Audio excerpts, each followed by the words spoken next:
It all started long, long ago back in '72, with the nation searching for something to do. It all started with a line and a dot. Who could have imagined that it would never stop? Growing and growing, gaining in power, mesmerizing people for hours and hours. That simple game was called Pong, a breakthrough innovation that succeeded in captivating a whole generation. Judges, teachers, parents, and students. I stand here today, humbled and prepared to profess my obsession and love of technology, no more, no less.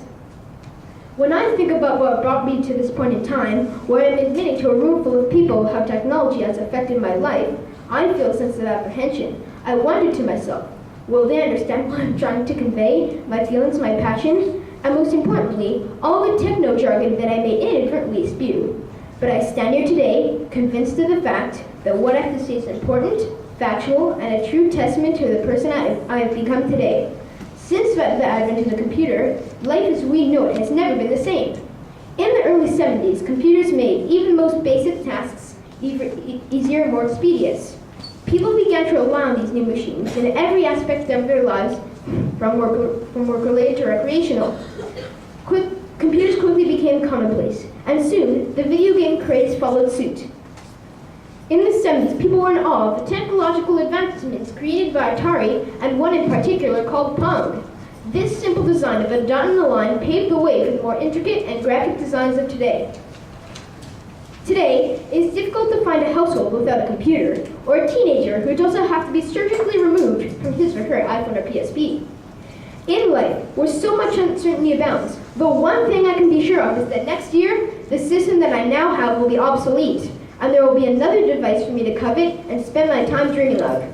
In 1965, Gordon Moore, the co-founder of Intel, made a prediction that the number of transistors per square inch on integrated circuits, for all those technically challenged, this relates to the power of your computer's microprocessor, would double every year or so. Moore envisioned that this trend would continue in the foreseeable future. Hence, Moore's Law. This excites me as more powerful computers will mean more sophisticated programs, games, and applications. It's easy to say that I have a one-track mind when it comes to technology. The newer the better. I am so preoccupied by the latest technology that even as I stand here, my mind is racing, trying to calculate how many more miles to save in until I'll finally be able to afford my iPod Touch. My all-consuming focus can get in the way of day-to-day life. When my mother and father talk to me, all I see is their lips moving, but all I hear is iPod Touch, apps, gigabytes, megabytes, and PCs, as I nod my head with a silly grin on my face. And when I share my excitement about my newest discovery that will undoubtedly greatly enhance the quality of my life, I notice the same silly grin on my parents' faces, as they nod and stare at me with those familiar dead eyes that always seem to appear when I broach the subject.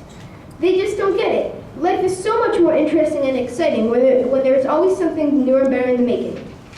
The latest technology allows me an escape into a world that is exciting and entertaining. But on a more serious side, technology has actually helped me become a better student. My love of technology was nurtured when I was first introduced in class to the innovative device called the smartboard, and I instantly fell in love. Lessons became more interesting, and I looked forward to preparing PowerPoint presentations in every class. This tool gives me a sense of mastery, and I feel such a sense of pride when teachers ask me to help them with their PowerPoint presentations. After sharing with you all the way technology has a positive effect on my life, I must confess that my love of technology may have one drawback, which I'll reluctantly share with you right now.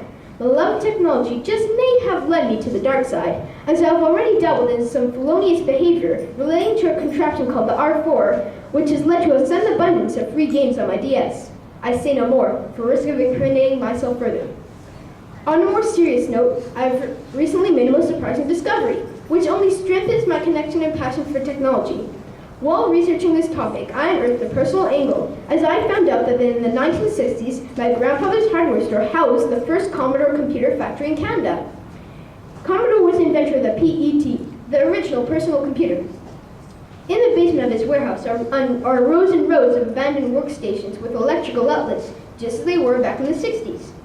This revelation was so amazing for me, and it's just more proof that the technology bug is not only in my head, but in my blood as well.